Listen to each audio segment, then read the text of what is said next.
Katie. I'm Vinny, and this is Learn Real Good. It's good to be back. I missed this spot. This unnamed amorphous spot where we record a podcast. The learners don't know we recorded another episode yesterday in the calendar because it's coming out, who knows, weeks apart. Could be any time. I know. It's years apart. We have one timeline in the recording world and then the release world, the listener world. It's like Back to the Future here. It's hard to keep track. Yeah. But we can give out lottery numbers, and because we're in the future, we can give. We can only give past lottery numbers to the future. It doesn't work. It doesn't work the other way. It would be so much easier if it worked the other way. It sounds complicated to go the other way. If we could send lottery, I don't know how we would do that. If you figure it out, though, let me know. But I won't let the learners know, because if too many people have that information. Yeah, we'll have to split the lottery. We'll have to split it, and then it's like no one wins. Nobody wins. If you split it that many ways, and we have dozens of listeners. Yeah. There's dozens of them. Yeah. Yeah. Sharing is a mistake. That's what we've just learned. I thought it was caring. Also, I guess. Not according to Vinny. No, sharing is a mistake. That's sharing the is lesson. a mistake. That's the lesson to learn. Hot take. When it comes to lottery numbers, winning lottery tickets, you gotta be selfish. You gotta be selfish. You gotta be selfish, right? Selfish. We've talked about what we would do if we win the lottery, which is hilarious because you don't play the lottery. We did once. That's right. One time we played the lottery, and I got it because I think that it was something like 67 million or something obscene. Honestly, is the difference like significant between like whatever it is normally and 67? I don't know. It was an irresistible sum that I finally bought a lottery ticket, and honestly, I was convinced it was happening. So I was Googling, what do you do? You're convinced what was happening? We were gonna win. What? You thought you were gonna win the lottery by virtue of playing it the first beginner's luck? No, I just had this feeling in my head. And I mean, that feeling's rarely right, but I still. Right. Well, we should get a statistician in here as a guest one time. Someone has to win, and someone did. I guess so. And we looked it up what to do, and you should keep it a secret. Yeah, we can never tell the kids. Yeah, we can tell anybody. No. We may have won it. We can't say. That's so right. Really, does the sound suspiciously good on these fancy gold-plated microphones? You don't know if we're recording at the top of the Beverly Hills Hotel or something. Which is where we would go. This is Learn Real Good. Yeah. A science comedy podcast. You couldn't tell it from that, but it's coming. Yeah, people who play the lottery a lot are bad at statistics, generally. And we are scientists / comedians, and we're going to share facts, and we have a guest, and that's how this show rolls. Welcome. I'm excited. You have a fact. I have a fact. All right, it's your turn to go first. And now, my fact, this one got spread around on the internet for a little bit, and I wanted to talk about it a little bit more, because there's more to it on the surface than maybe some people have heard. Okay. All right, so let's get dishy here. I'm intrigued. All right. So now, it's a really cool fact. The moon. Yeah. I love talking about the moon. You do. It's pretty cool. As we've discussed on the podcast, you have a giant moon tattoo on your back. Yeah. That's right. Now, it's far away. It takes some time to get there in a rocket. Like if you're doing an Apollo mission, it took them like a couple days to get there from the Earth. Yeah. But it's far, but not madly far in the fact that there's this fact that circulated that you could fit all of the planets in between Earth and the moon. What? Whoa. Interesting. So the diameters of all the planets, if you add them all up, is less than the distance from the Earth to the moon. How much less? So you could stack them all the way from the surface of the Earth to the How much spare room? Now, this is what's interesting. The moon goes around the Earth not in a perfect circle. Right. So at some point, it's like an ellipse. So at some points it's closer, and at some points it's further. So perigee and apogee is the closest and furthest. And so at perigee, the moon is something like 380,000 kilometers away. But then at apogee, it's about 400,000 kilometers away. So there's a pretty big difference. Okay. It's like 20,000 kilometers. What's interesting is if you take the perigee, the closest point, the planets don't fit. Oh, interesting. It's such a close number that at perigee they don't fit, and at apogee they do fit. Okay. And one of the things that some places where they're like, oh, I'm gonna look this up or calculate this, they forget to take into account the Earth's radius and the moon's radius. Because it's not just from the center of the Earth to the center of the moon. That distance is known, and that's what's I see. usually cited as the distance from the Earth to the Moon, is the center of the Earth to the center of the Moon. But if you want to fit planets between those two things, you have to take into account the radius of the Earth and the radius of the Moon. And if you do that, there isn't enough space at perigee. But there is always enough space at apogee. It's still space. So you have to, if you are planning on putting all of the planets between the Earth and the Moon, Listen out there. you gotta wait until the Moon is at its furthest point. And then when it's coming close, you gotta what? You gotta move them out of the way. Yeah, you gotta spread them out. Yeah. Yeah. Interesting. Well, here's the other thing Go you ahead, can do. please. All of the planets, Sure. including Earth, is wider around the equator than it is if you go from pole to pole. Of course. Because it's not a perfect sphere, because it's spinning. So when it spins, it bulges at the equator. As we all do. All of the planets, that's right. As you spin, you bulge at the Sure. equator. But all of the planets do that. So if you turned all the planets from, instead of going from equator to Christ's equator, sakes. Yeah. and you lined them up from pole to pole, Would they fit at perigee? correct. They Shut would. up. The distance is That's just interesting. enough. Now, what if we throw Pluto into the mix?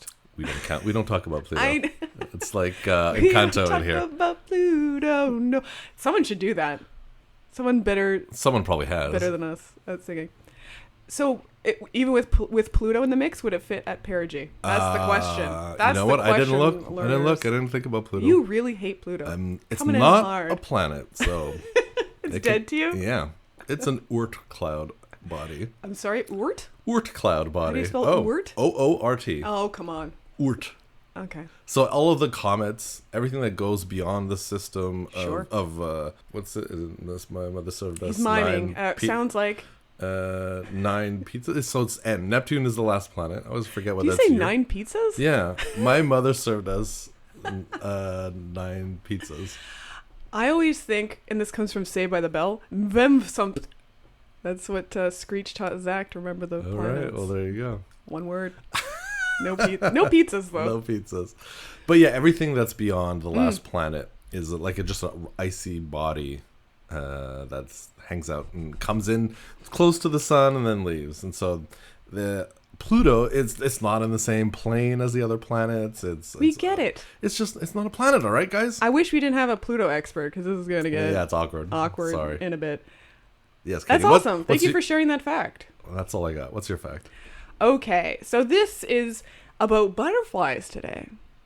Going the old entomology route. Oh, the old flappy flaps. Butterfly, old flappy flaps. Have you ever noticed with butterflies? And I Vinny, have, yes. I've noticed a lot of things about them, so let's see if it's on the list. it's on the wings. They can have little, like, tails. They have little bits of... Right, little extra bits. Yeah. Okay, Sure. you know what I'm talking about. I know what And you're they got talking called- about. Often these are called, like, swallowtail butterflies, are a type of butterfly that have these little tails. And for a long time, scientists have wondered, what's the point? I mean, a lot of stuff going on a butterfly is mostly for jazzing things up a bit. Yeah, because otherwise they're super dull.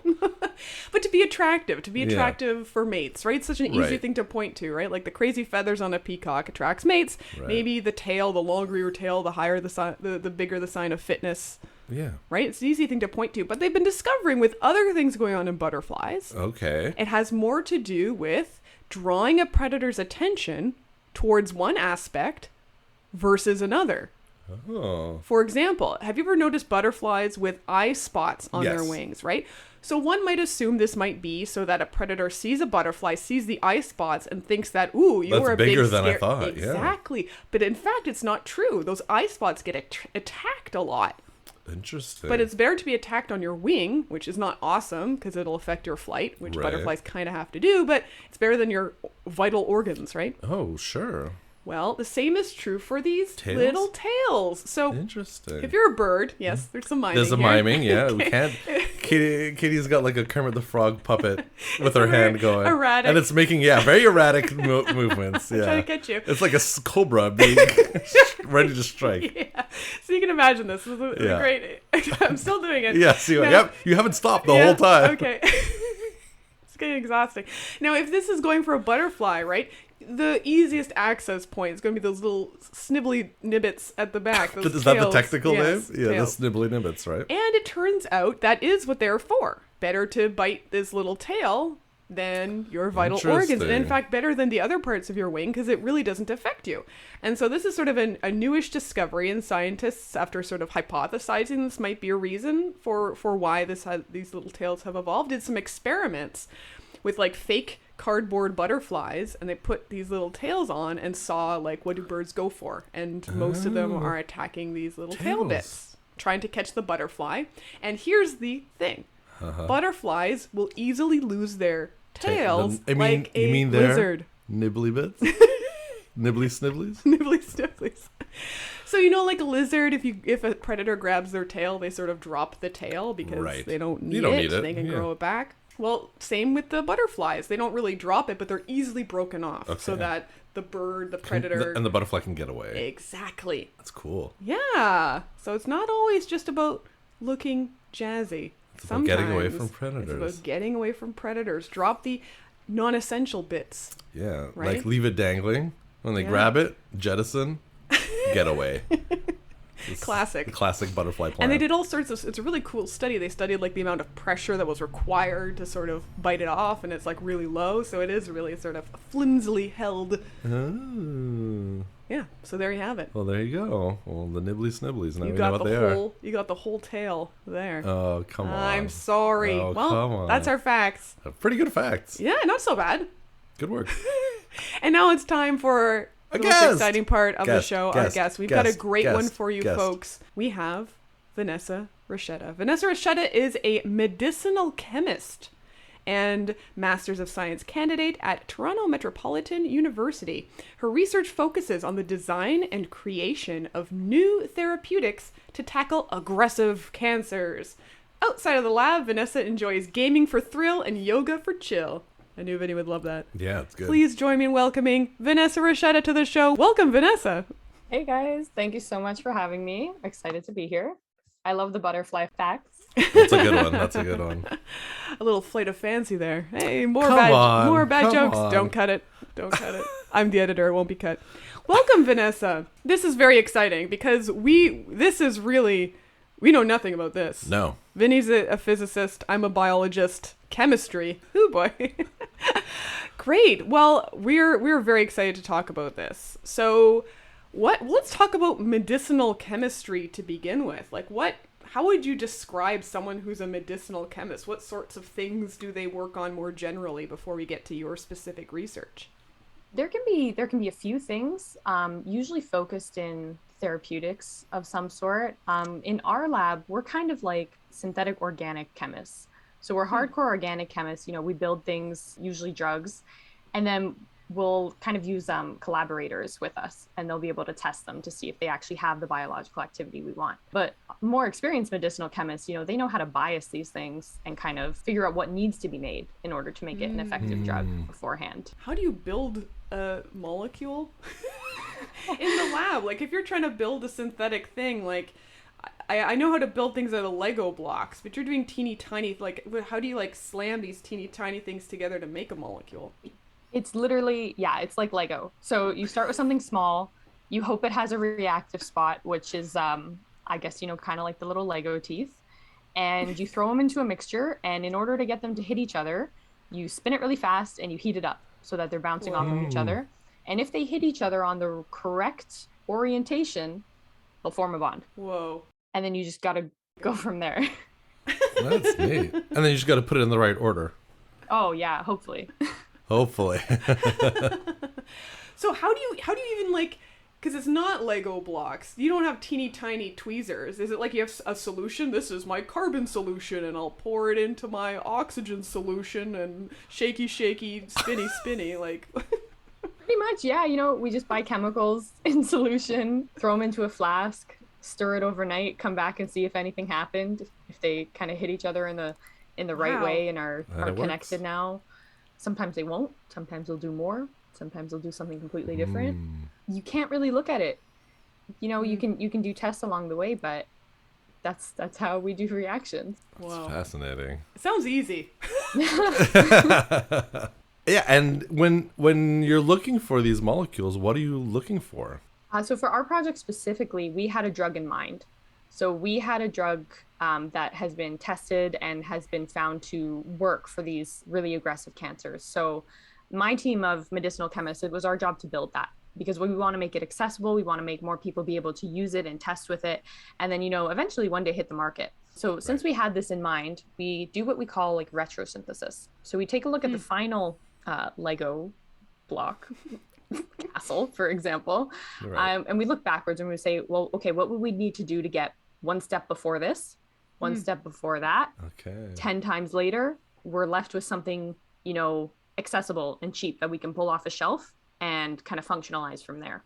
So how is it, Vanessa, that you had the castle if you hadn't built it yet? Is it that like you theoretically saw this shape would be a good drug and then you have to figure out a way to build it? Or like you spend a lot of money buying the final form and you're like, oh, it'd be much cheaper to build it yourself. Like how did you know what it looked like before you built it yourself? Kind of, yeah. So this wasn't done by us necessarily. This was more done by our like biological collaborators, and they did screening tests. So they would screen hundreds and hundreds of these small molecule drugs. Some of them maybe they made, some of them they potentially bought in really small but very expensive, quantities.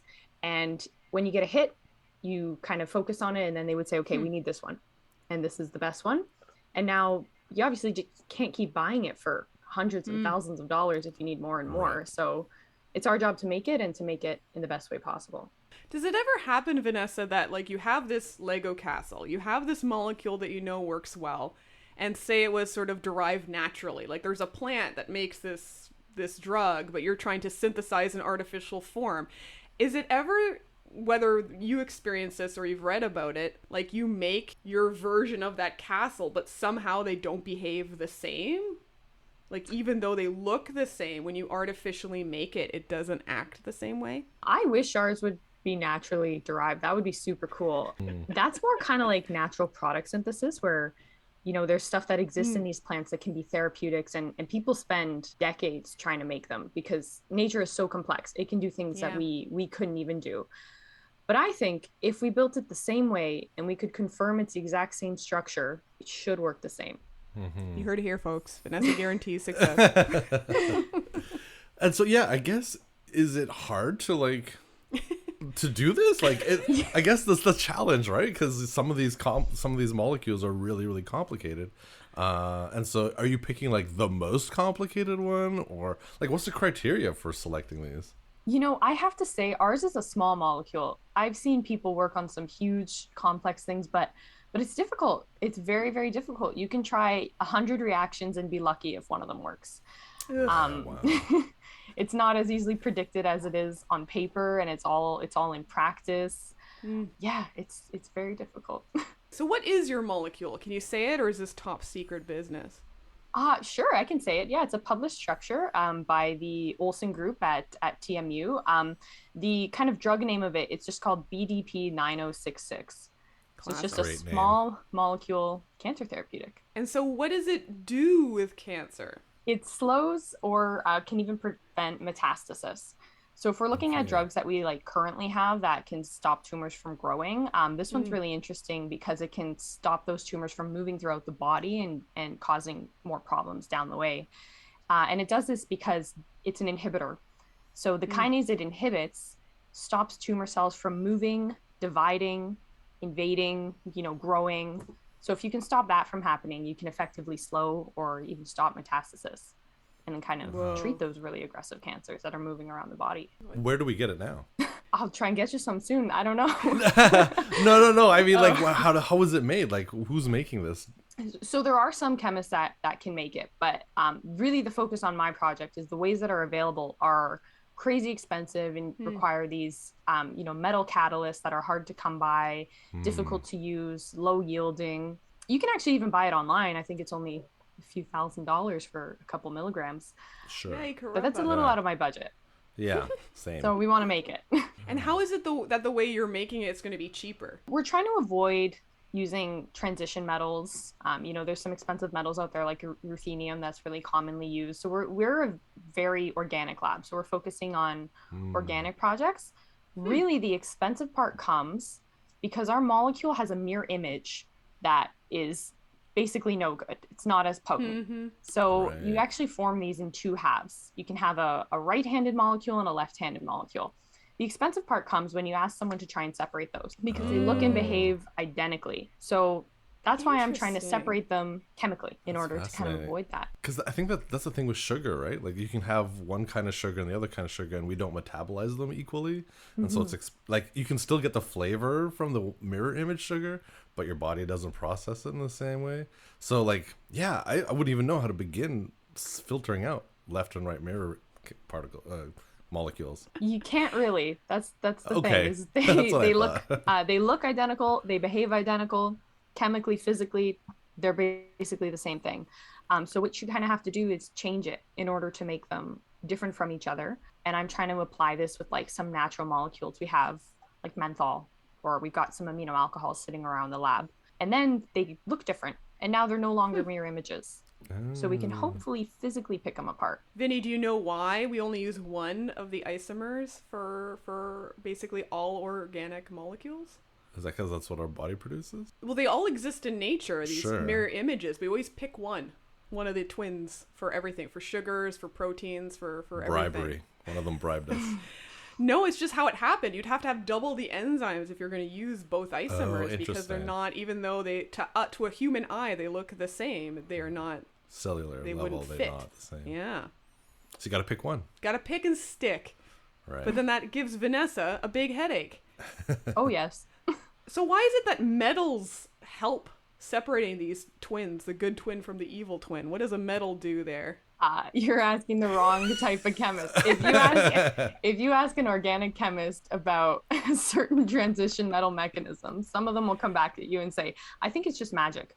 Fair enough. Right. Yeah, I don't Nice. get to use them too often. There's some really nice complex mechanisms and catalytic cycles out there. Sometimes you just look at it and just say, maybe it was magic. That's what I did through all of my chemistry classes. What is the field that you're in? Like, what is it all just like looking at molecules? Like, how do I build this molecule? So I'm in molecular science, and we've got a huge, diverse field of every type of chemist you can think of, every type of biologists, environmental scientists, some science communicators. Specifically in our chemistry lab, we mostly do this kind of medicinal stuff where we're aiming to make something that'll have therapeutic properties, and doing so in a hardcore organic chemistry way. And sort of where are you in your research at this point, Vanessa? Have you been able to, make it in the lab, but it's not sort of optimized yet, and you're trying to find like the optimal way to make this BB9000 molecule?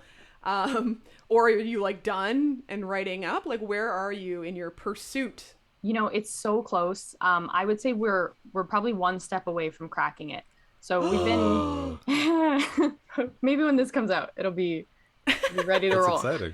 Yeah, so I'm projected to like finish my master's degree by the end of August of this year. So right now it's go time, right? We want Oh that my to... God. What are you doing talking to us? I Get out of know. here. I'm not in the lab. Please don't tell anyone. So how do you know you're even close? Like it's almost working, or you almost did it. Yeah, are you cheap? taking Like, pictures what are of the it? Yeah, what are the signs? We don't know anything about chemistry, as you can tell, Vanessa. Like, how do you know you're close? Yeah, do you taste it? Oh, you know, some people used to, pipette sulfuric acid by mouth. Not anymore. So back to that kind of retrosynthesis I was talking about, where we're kind of like one step away and we go backwards and backwards and backwards. Right now we're at a point where we can envision only making one more transformation and then having the final thing. So it just needs one extra piece. And that has been giving me a headache for about a year and a half. The very last step. Wow. But it's close. Isn't that always the case, eh? There's Yeah. always like one thing you can't get, and it's just like a fight. Yeah. Work. If But if chemistry it was was easy, we'd all be superhumans. Yeah. That's it.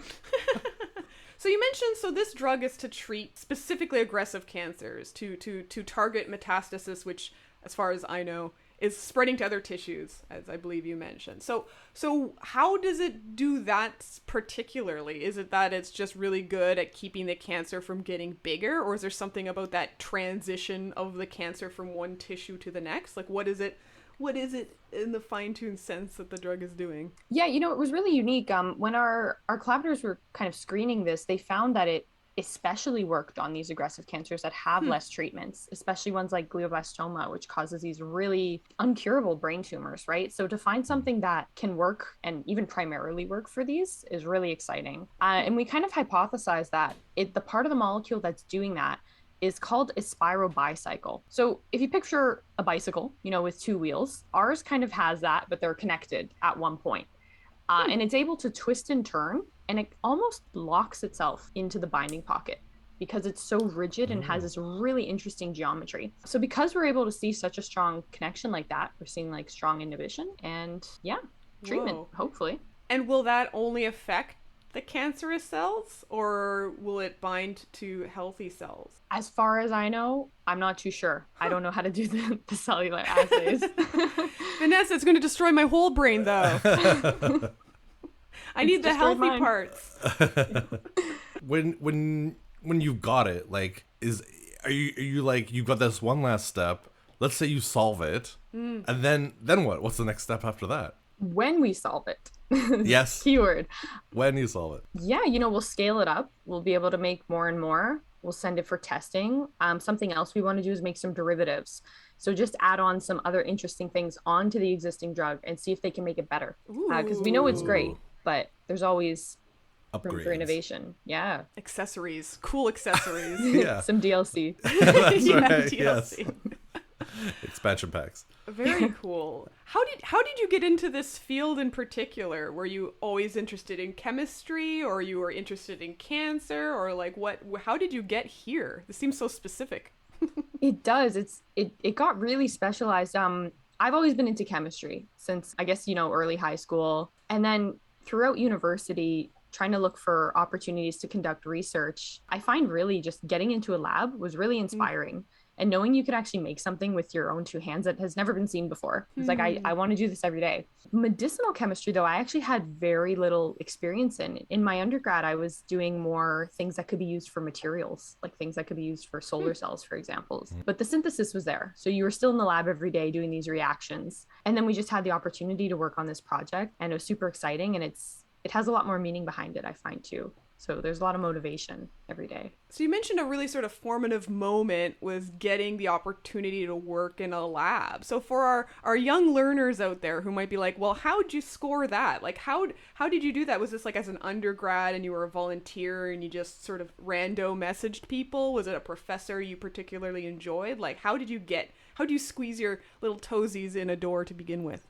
You could do it a few ways. Always network with your professors, but I actually even did it through courses that were just offered. So you have an undergraduate thesis course, which is, a year long of your own research. I actually did some different ones. So they were property directed labs. So you would be able to kind of shadow a master's student in a lab for a semester and kind of be able to help out on their project or do some preliminary reactions and have it count towards a course credit. And kind of struggling in undergrad with having my head in a textbook, this was really something I just connected to. And I was like, okay, we're going full out for research now. Because now you can have your hands on something. You're in the lab. You're not just reading papers and doing homework assignments. You're actually in the lab making stuff, and you get to see the fruits of your labor. Yeah. That can be really rewarding. And I think sometimes that can get lost. What were some cool things you've done in the lab, either as part of your project or courses, like things you've made or cool explosions or things gone wrong? Anything you'd like to share? I try and not have things go wrong. Yeah. Explosions to be avoided. Explosions of foam in the face. There's so many like movies and TV shows where it's like they made like marshmallow foam. I gotta say it's less exciting. I've maybe just had a few things boil over. Right. We like work in the with, kitchen. Yeah, some kind of like explosive things like any organic chemist, they might hear this and be like, oh, okay. But we just work with like butylithium, and sometimes if you're not careful with your environment, you might create a flamethrower by accident. All right. Can neither confirm nor deny.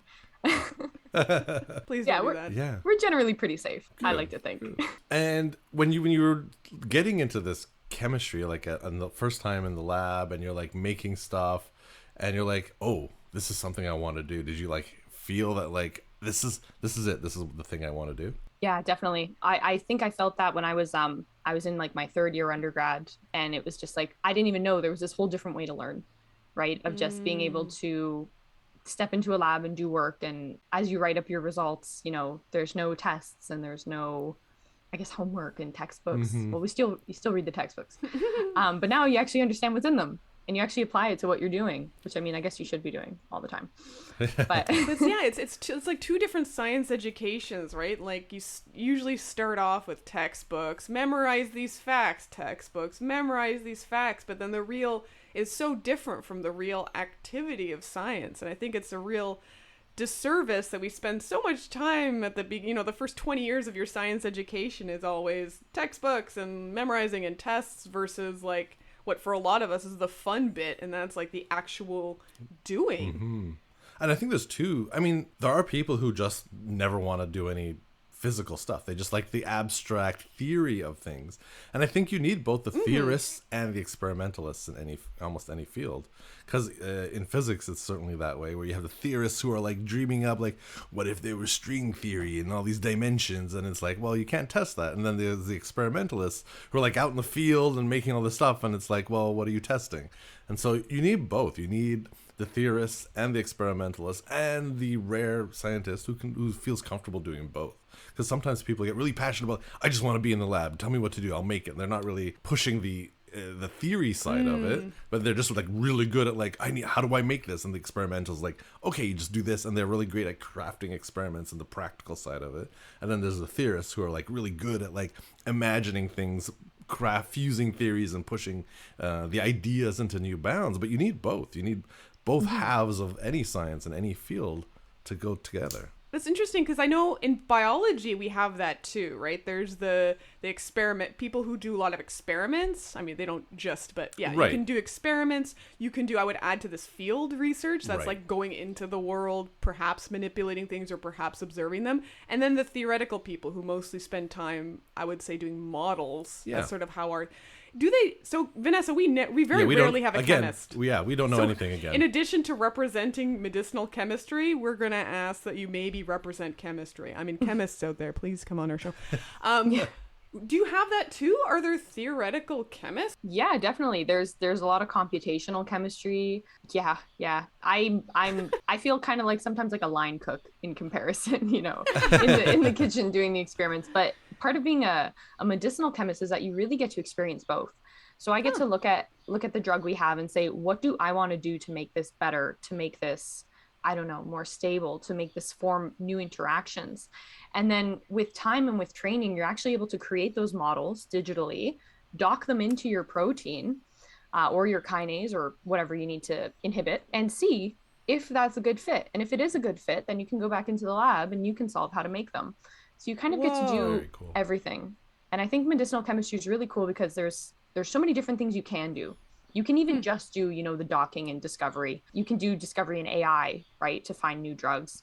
Or you can do hardcore organic chemistry, which is kind of where I am. Does it ever happen, Vanessa, where like people or you or just sort of in the past has happened that you come up with this picture of this molecule, like you did all the theoretical work, you're like, this would change the world, but then somehow like you can't translate that into actually making it? Like either it's just to do this, so it would cost $10 billion, that's unreasonable, or just like you physically, even though if it could be made, it'd be great, you just can't bang those parts together. Does that happen where the theoretical is like great, but then in reality it's like... You know, I feel sometimes it's like that with a lot of reactions. It's something that you can learn and know as a textbook reaction. Like if you mix these together, they will form this. Sometimes it just doesn't happen in the lab. It can have to do with those individual pieces, reactivity, and you can envision it and think it's going to be the best, you know, therapeutic out there. Sometimes you even make it and you think it's the best therapeutic out there and you test it and it has no activity. So there's a lot of parts, a lot of There's moving a lot parts. of steps here. Yeah. And like, are you like at the stage where like someone's like, I need to make this, and you're like, oh well, you just take that and you just take this and then you make it, and you're just like you're really good at just like slamming particles or molecules together. Sometimes. Yeah, I think as a team we do it the best. If you have all of us in our lab sitting around a table, or as we use our fume hoods and we just draw on them. Oh yeah, we can reverse engineer something. That's amazing. Definitely. Do you have a favorite like reaction or like sub-molecule to work with? You're like, I just love carboxyl groups. Like, is there a thing that you get like fired up about? I I kind of like working with asymmetric synthesis. So that means taking something that's already chiral. So if you have something like menthol, which we have, all around us in nature, it's got a lot of chiral centers. And when you actually add it onto your drug, you can see something new forming that's distinct from what you have because you're creating kind of these multiple chiral molecules. So I think that's really cool because that's one of the things you can actually see before you happening. In other labs, they work with super awesome fluorescent dyes. So usually my answer would be I go to their labs and I watch them work. It's a lot more fun.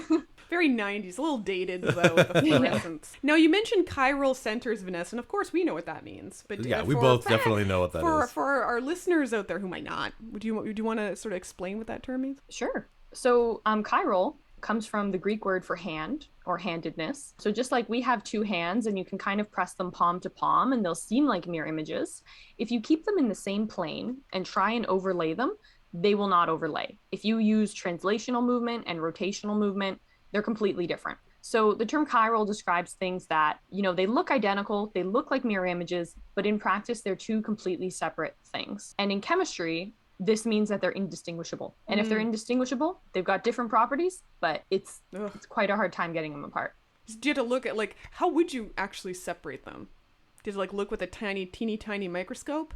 Or, I guess chemically you might be able to separate them? Do you ever even look at the molecules you're looking at? Can you image them in any way? You're just I guess this is what it is? Yeah. So you can't see them under a microscope. Not our microscopes anyways. So we do kind of different tests on them. So we'll do nuclear magnetic resonance where we'll be able to see all of the hydrogen atoms and carbon atoms. And then it's like a puzzle.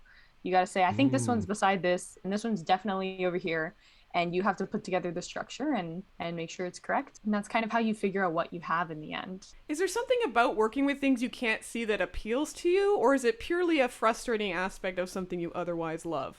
I would say it's frustrating. Yeah. Sometimes it's really fun to solve the puzzle of it. But most of the times it'd be what if we could just take a picture inside our reaction flask? Why can't I make myself smaller? Yeah, exactly. Go into the flask. Yeah, if you could either, Vanessa, this is a very serious question. If you could either make yourself teeny tiny to intermix with your molecules for you could go back. Okay, this is reversible. But for a while you could it was that isomer. Or temporarily make the molecules the size of you. Which would you do? You be teeny or molecule be big? Oh, I would be teeny because yeah, no, I haven't thought about this. Because if you had a single vial, it would have billions upon billions, Avogadro's number, right? 6 times 10 to the 22 molecules. If you made those big, I'm pretty sure a single vial of molecules, you'd probably flood the earth and then you can't make them big. A bad time. Oh, no. So you're purely thinking of everyone else. Yeah. Thank you. You Very saved kind. us all. I would have destroyed the planet with my... today's news, 6 times 10 to the 22 molecules destroyed Canada. Yeah. Pointing at Vanessa. And a lot of them are super toxic too, so you just want to flood the whole world with them. Oh. Katie, what did you do? So, Vanessa, tell us about little Vanessa. We know you were interested in chemistry in undergrad, but were you always a science kid, or did you ever have a cool phase and then finally got into? I'm joking. Were you always into science? No, you know what? I don't think so. I was a creative kid. I would hop hobby to hobby every 3 months, and it would drive my parents insane because they would just have gotten me settled in something. I don't know, soccer, gymnastics, photography, etc. And then I'd be like, I'm bored. Need something new to play with. Ooh, that is a nightmare for a parent. Yeah. But I've actually stuck to science for multiple years now, so maybe they'll nice. Oh, hopefully maybe they'll accept it. Yeah. Nice. What's the zaniest hobby during your hobby hopping that you might have picked up? Something real fringe. Xylophone braiding. I can't think of anything too out there. I love creating things, so I would do a whole bunch of knitting and embroidery and have my room look like it was decorated by a grandma for a brief period of time. Are any of them things that you do to this day? Oh yeah. If I have free time, I'll pick them back up. It's nice to create things and then be able to wear them and someone asks, "Oh, where'd you get that?" I'd be like, "I made it." Nice. Yeah. I'm also a knitter, yes. but nice. for a long time I stopped making for others because it felt like I was sort of foisting my desires on On other people. onto others, and I'd be like, here is a sweater. Now I spent a lot of money on this high quality wool and about conservatively 3,000 hours of my time. I'm giving this to you. And people would be like, well, what do I don't like it. You know, It's a little itchy. It's a little itchy. It's a little itchy. A little baggy in the sleeves. Yeah. So what's next for Vanessa? Yeah. Like, once you succeed in making BB-8 9000, the molecule on a mass scale, what do you know what you want to do next? Do you want to stick with research, do a PhD, get the hell out of here, and other? I don't think academia is personally for me, but it is for a lot of people. So we've got some people in our group who will stay doing PhDs and continue on this awesome project. I want to go into kind of SciComm, do science communication somewhere in the world, and spread the good news and be able to have more people understand it in just an open way and have more people on board with science that way. Awesome. Yeah. That's I mean, cool. obviously we are passionate about SciComm Yes. too. And you shared a bit about what you like about it, like sharing it with other people. Do you have like a vision in mind of how you would like this? Like going around giving talks, working at a science center, making a podcast? Like, do you have an idea in mind of like how this SciComm would Manifest itself. Thank you. You know what? I've seen a few things. I'm not too dead set on anything. Some things I really like are people who do SciComm, like image generating. So making a really complex theory or reaction or whatever it is into these, they almost look like advertising pamphlets, some of the one I've seen, or just really beautiful websites or even videos and stuff like that. And then anyone can follow along with it and kind of appreciate it too. I'd also love to do talks for stuff like that as well. Yeah, on the image side, I've seen some people do cool like interactive animated infographics. Yeah. And like they'll share like how they did it, like in simple programs like PowerPoint, how you can like program in these like things to show, like, I know they had like different organisms and how they breathe, but like in their Twitter they would share like how they even created it. I think that's very neat. so super cool, and I think that would combine too your creative side, obviously, and your scientific side. I think it's amazing when you can like you see an idea, a complicated idea, reduced to in a way that anybody can understand. There's some real craft and beauty to it that I really appreciate. It's tough. Absolutely. It's really tough. It is tough. It can be tough. I'm gonna try and take it on. Good. Go for it. Someone has to. We're giving Vanessa all the hard work. Yeah. All the complicated SciComm, Yeah. the molecule comparing. We just do silly. We just ask people how big they want to be. Yeah, whether you want to be Be gigantic really big or really teeny. small. That's our ask the SciComm hard- contribution. The hard important questions. So yeah, talk to us a little bit about your yoga for chill and gaming for thrill. Was that it? For thrill, yeah. A very brief overview of my hobbies. I guess, you know what? I guess grad school maybe took up too much time, but when you get home, depending on the day you have, you either need to chill or you need to thrill. Right. Makes sense. Very true. I agree. Yeah. And so what kind of gaming do you do? I like co-op games. Sometimes I like games by myself. Big Nintendo fan. Getting into some first person shooters now to play with some friends and, let off some steam from the day. Nice. Yeah. And you have like a gaming group that you play with regularly? Yeah. We're all aggressive students who need an outlet. Need to blow off some steam. Yeah.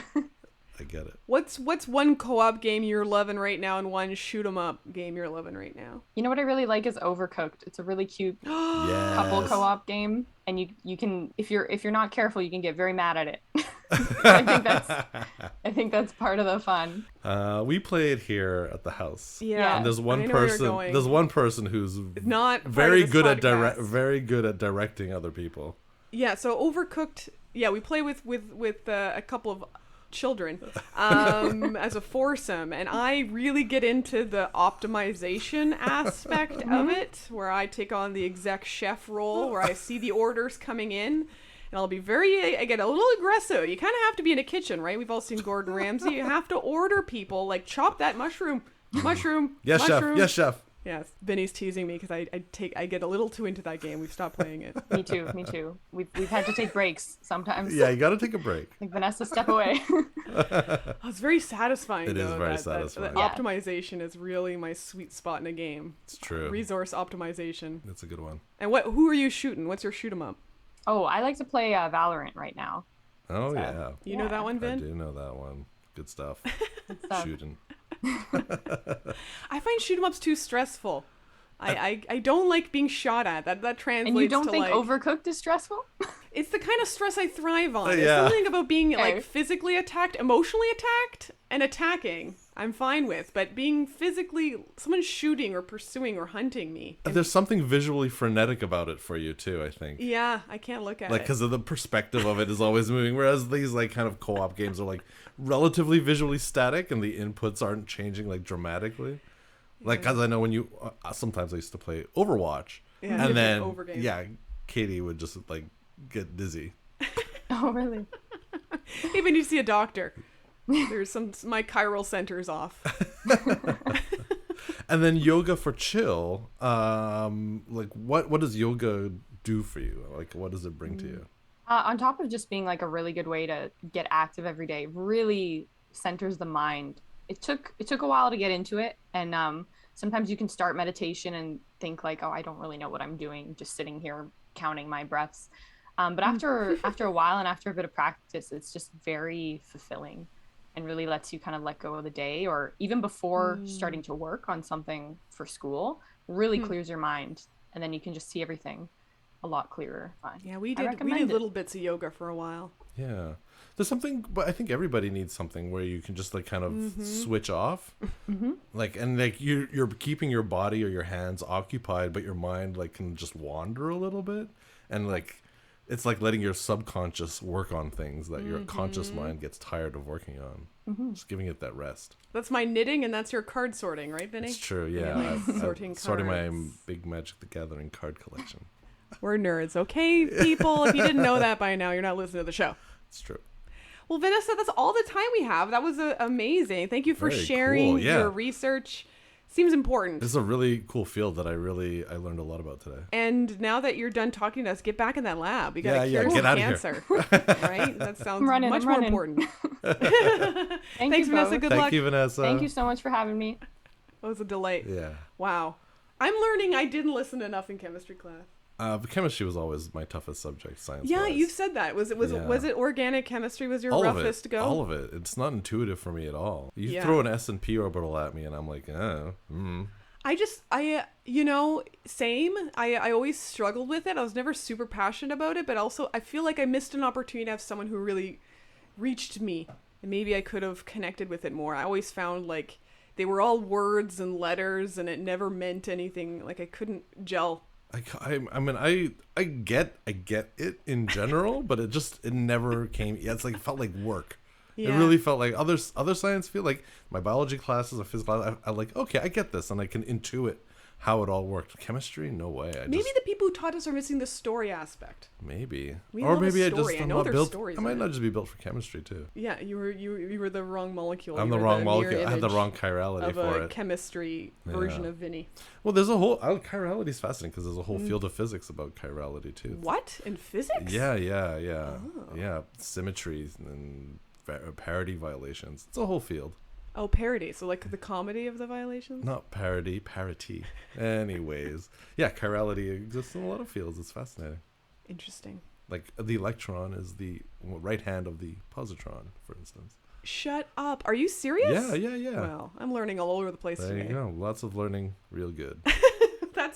That's all the time we have. We learned a lot today. We learned about the moon and how Yeah. many planets we can squeeze between us and And the how moon. to pack them in correctly. And butterflies. And butterflies and which parts to pull them off. And a whole lot about chemistry in general. Yeah. And medicinal chemistry specifically. Very cool Thanks stuff. to Vanessa. Thank you, Vanessa. Thank you, Vinny. Thank you, Katie. If you're interested in following us on social media, you can check us out at LRG Pod on Facebook, Twitter, and Instagram. And if you're interested in being a guest, why don't you send us an email at learnrealgoodpodcast@gmail.com. That's learnrealgoodpodcast@gmail.com. And if you'd love to share any of this podcast information with your friends, please do. We love getting new listeners. We love hearing any good comments and feedback. If you have any bad feedback, keep that to yourself. But we've had over 1,000 downloads at this point. Each episode gets about 100 That's not bad. downloads Yeah. so far. Let's double it. But we don't have a lot of reviews. We have one word review. Thank you to our one word reviewer. Yeah. We I'll would take love it. to hear Yeah. more. So if you know someone who's into podcasts and science and being a goofball, send them this Learn Real Good podcast. Thank you, folks. Thank you again, Vinny. Thank you, Vanessa. Thank you, Katie. And see you later, learners. Bye-bye. Bye-bye.